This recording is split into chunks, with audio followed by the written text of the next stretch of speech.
Hi, I'm Jalen Rose, and welcome to the Renaissance Man podcast, proudly presented by the New York Post, a show where we cover trends in fashion, entertainment, current events, and everything in between. My next guest is one of my favorite people in the industry. Not only is he a three-time SAG Award nominee who has appeared in numerous TV shows and films, including legendary Entourage, Empower, Las Vegas, Lone Survivor, and Think Like a Man. He's also the co-host of BetMGM's weekly sports podcast, Unleashed. Make sure you check it out. It is my honor to welcome my brother and diehard Knicks fan, Jerry Ferrara, to the Renaissance Man. What up, my brother? Oh man, that's the best intro I think I've ever had in my career right there. I Thank got you. you. I got you. And when you get your Emmy Awards or your Hall of Fame stuff, I'll come introduce you then too. You deserve it. That's our rings, you know. If you got that Emmy Award, that's like the acting version of getting a ring. Absolutely. In being a public figure or an actor, every time somebody comes up to you and calls you a character, that's a ring. You know what? That's a great way to put it, because I've been on a New York street and I've had one side of the street be like, "Oh, there's Turtle," and the other side of the street, it's like, "Nah, that's Proctor." So two rings. I got 2 rings. You already know. You know what I'm saying? So I have to ask you, what was it like growing up in Brooklyn, and what did you figure that acting would be something you can do for your career? Brooklyn was a great place to grow up. You know, I'm like a late 80s, mainly 90s kid.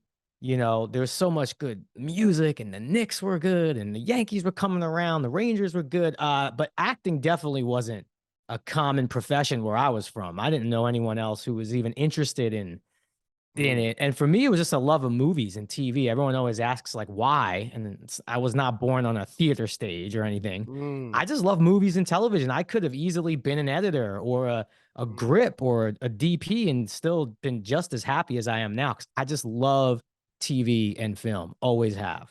What were some of your favorite television shows growing up? Oh man, TV. So I grew up a little bit on like the Saved by the Bell Saturday morning stuff, but sitcom wise, and it's funny, we were just talking about this and it just came up and it jogged my memory. Martin was the greatest. I think that's the greatest sitcom of all time. As far as quotable amongst my friend group, to this day, we still quote. Like when he got knocked out by Tommy Hearn, stuck against the wall, and he goes, "I don't want to fight no more." Like, we still say that. That's classic. The Get Hit Man episode. It's the best. No doubt. It's the best. So, man, movies really, you know, maybe it's because I was an Italian kid from Brooklyn, all the Scorsese stuff and the De Niro, Pesci stuff had a huge influence on me wanting to become an actor. You spoken publicly about your side jobs when you first started out as an actor. People see you now, they underestimate how you was grinding, how you was hustling. How did it shape your approach then and help make you who you are today? I mean, it was everything for me. I didn't have a charmed upbringing in Brooklyn, but I definitely wasn't, you know, it was rough. We didn't definitely have a lot of money, but when I moved to LA, I think I had like $1,000 to my name. I didn't even have a car. And Jalen, you've spent time in LA. Correct. Not having a car in LA, it's like being on the moon without oxygen, you know? Right. Survive. But yeah, I worked at every restaurant in the San Fernando Valley, just trying to make, and I would always do the same thing. I would get like a little guest star part for a week on a show and make like $3-4 grand. I'd walk into that job and do like the half baked, like F you. I quit. And I'd spend that 3-4 grand in like 3 months and I go ask for my job back. So it really did make me understand responsibility and just how you got to do what you got to do to chase your dream. It's not for free. The dream chasing. You gotta earn it. And something you earned was an opportunity to be on Entourage. And we brought this up earlier. Where were you when you got the word that you secured the part? And when during the shooting of the episodes did you realize that it was going to be an all-time classic? Man, so the final step as an actor, I make everything a sports reference, right? If we're talking about rings. So our version of like game 7 in the finals is that network test. Mm, where and you go in this big lobby at HBO and you see there's two or three other people up for the same role as you. And you go in, mm, you kind of like fight it out all day. And I remember leaving HBO and I still at that point had no idea if I had gotten it or not. And I think I was in like a 7-Eleven parking lot or something. And mm. my phone rang and it was Doug Ellen, creator of the show. And I answer and I didn't even know him like that. I'm like, this is back before caller ID. It's like, yeah, it's Doug. You got the part. We start shooting in a week. Click. And I was just Mm. frozen in that parking lot. And I remember I called my mom, and my mom's first thing was like, they're gonna give you health insurance, right? That was her first thing. She wanted to get me off her health insurance. So while shooting it and understanding that it's having such an impact on the culture and of television, just for me to see as an athlete, just that visual play out, it reminded me that the most important conversations in my career, I'm not on the phone.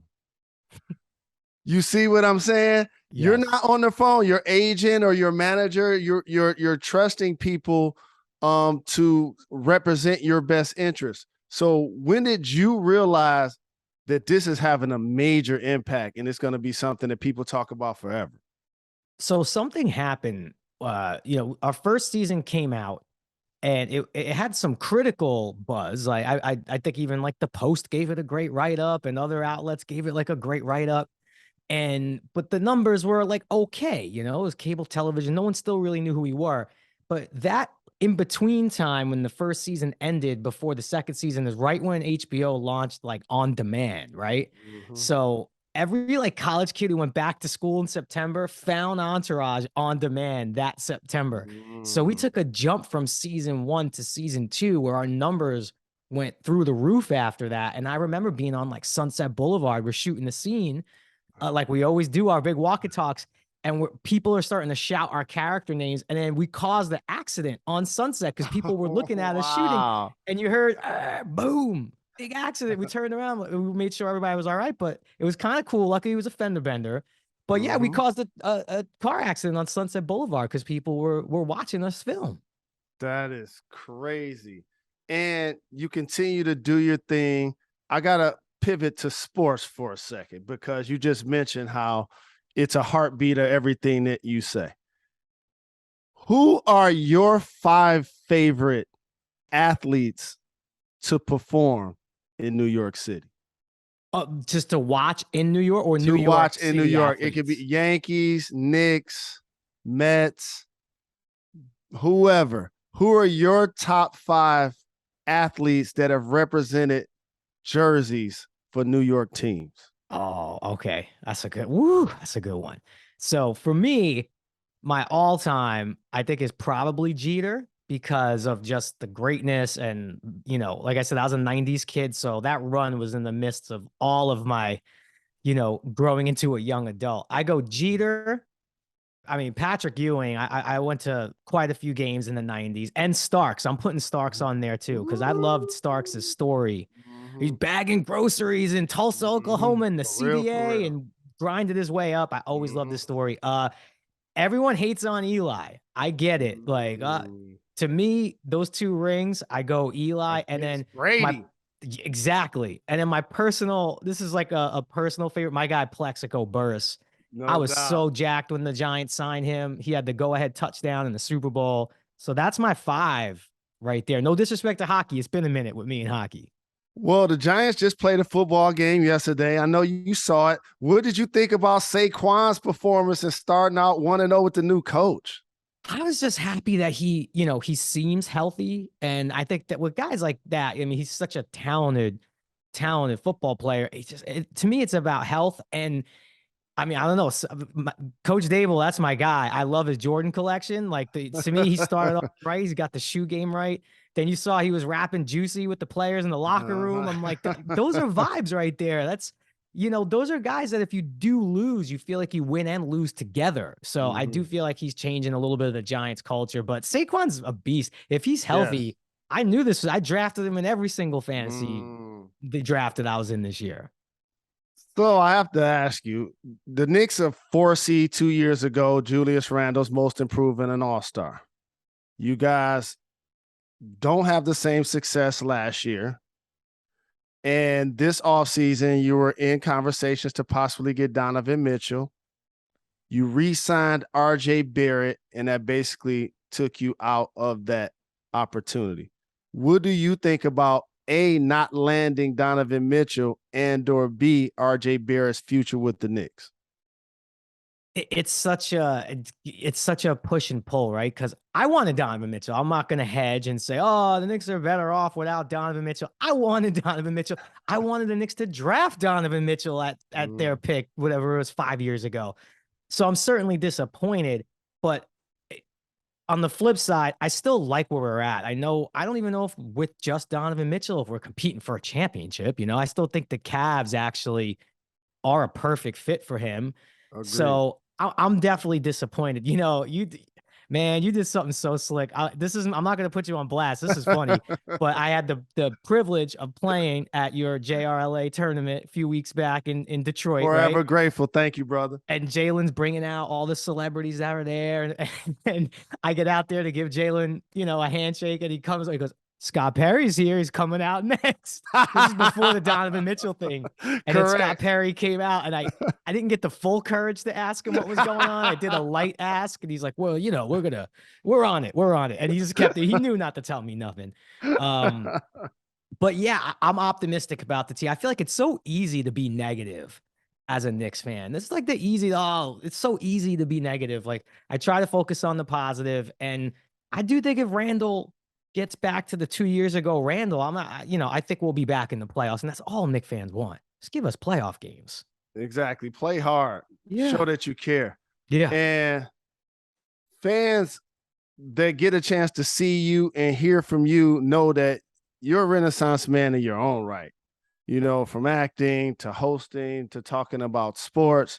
Congratulations on your new BetMGM podcast. Welcome to the family. Listen, I saw you in the commercial, and you mentioned some of my movies. You said Lone Survivor. That's a Pete Berg movie. Who directed the commercial? Legend.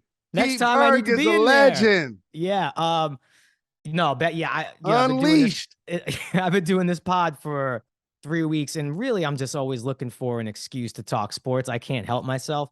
So now, on perfect examples, yesterday on Sunday, we got the 2 kids running around. I get to say to my wife, like, I gotta watch these games for work. Gotta watch the games. Gotta watch the games. This is my job. I can't be showing up not knowing what I'm talking about. This is for the kids. Really, that's not my money that we're making. It's their money. It's not for me. So any chance to talk sports with people, I'm all for it. Everybody, make sure you check out BetMGM's Unleash. Also, as you mentioned, your lovely wife, Bree, you're raising 2 young boys. Tell me about how fatherhood, in particular, during the pandemic and lockdown, has changed you these last couple of years. I mean, it's been a lot of change. My dad passed away when I was like 4 years old. So I kind of grew up with a very, very strong single mother who, I don't really feel like I was cheated of anything in a way. And as unfortunate as it was, I still had the happiest childhood, and I only knew one parent. To me, that was completely normal. And I would look at my friends with 2 parents and say, man, that must suck. You got to kind of get over on 2 parents, not one. Right. That being said, 2 parents is obviously what a kid needs. And absolutely, I always knew the minute I had kids, that was always going to be my priority. So it's changed me in a lot of ways.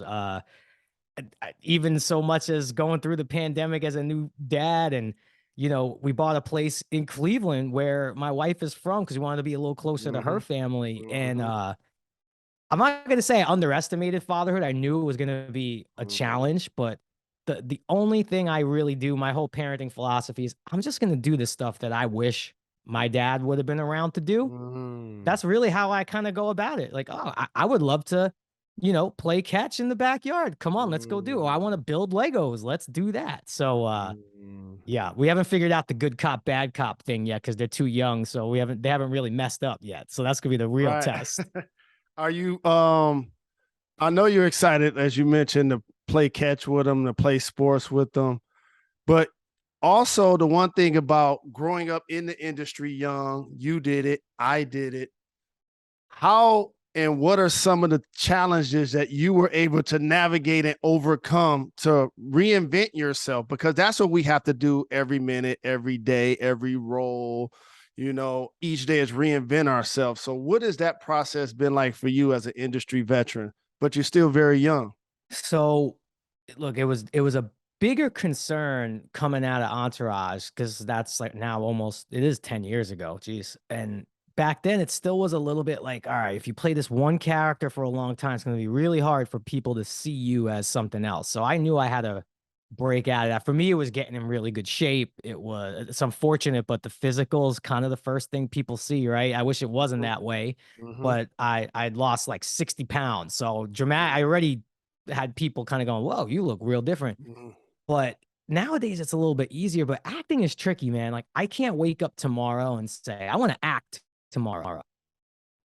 I can't wake up and do it. It's like I could work on my craft, but acting is not as easy to work on. So that's why I do stuff like podcasts. I sold a few TV shows and I'm trying to reinvent that way and just get a little bit behind the camera Mm-hmm. because, there's really no control. But you're right, we're always reinventing it. And I mean, you're someone I've always admired who has done it, I mean, time and time again. Thank And you, it brother. really is Renaissance, man.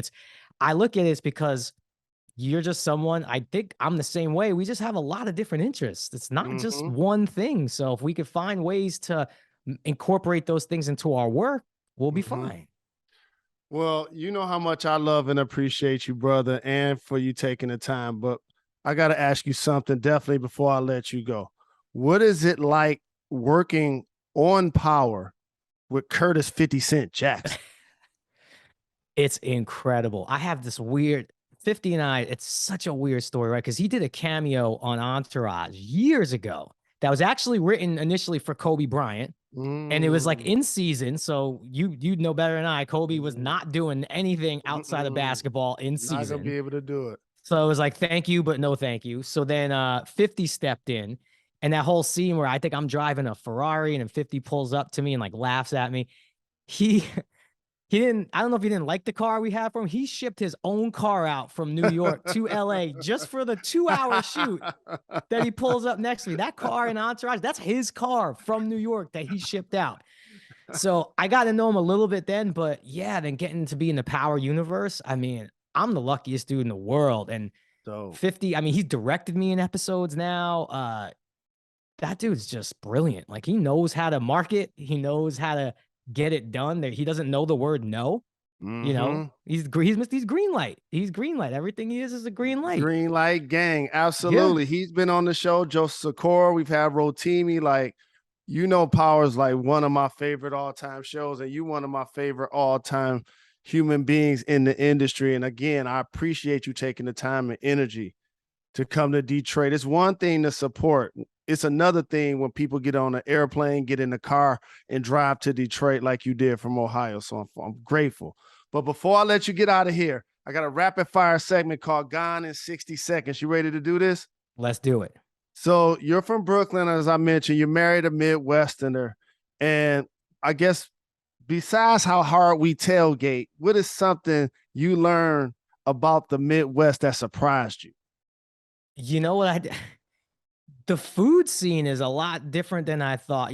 Coming from New York, I was worried. I'm like, what am I gonna do for food? I think you gotta look a little bit harder, but when you find those places in the Midwest, even when I was up in Detroit, I ate somewhere like I was worried coming from New York what the food scene was gonna be like. Mm-hmm. No, the Midwest, don't sleep on the Midwest food scene at all. Love that. Speaking of food, what's the best pizza place in your opinion?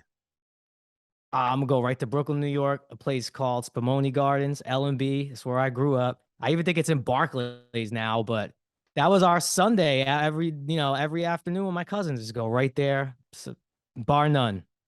Name a moment that when people approach you to talk about today, they mention as they describe Turtle. Everyone thinks Turtle was them. Oh, that was me. I'm Turtle. I'm like, all right, yeah, I guess so. It's like every dude with a Yankee hat and a beard is Turtle. Lastly, but certainly not least, and again, y'all make sure y'all check out his podcast, Unleashed, on BetMGM. You know he's going to have the most current on entertainment and sports and anything that's driving his passion. But I got to ask you, who would be your dream guest on your program?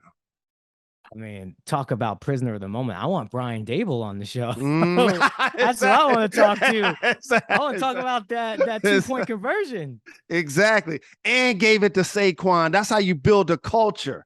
That's how you build a culture. We all know y'all giving it to Saquon and can't stop it. While they ain't even giving the ball to Derrick Henry, falling on the ball twice and then missing a field goal.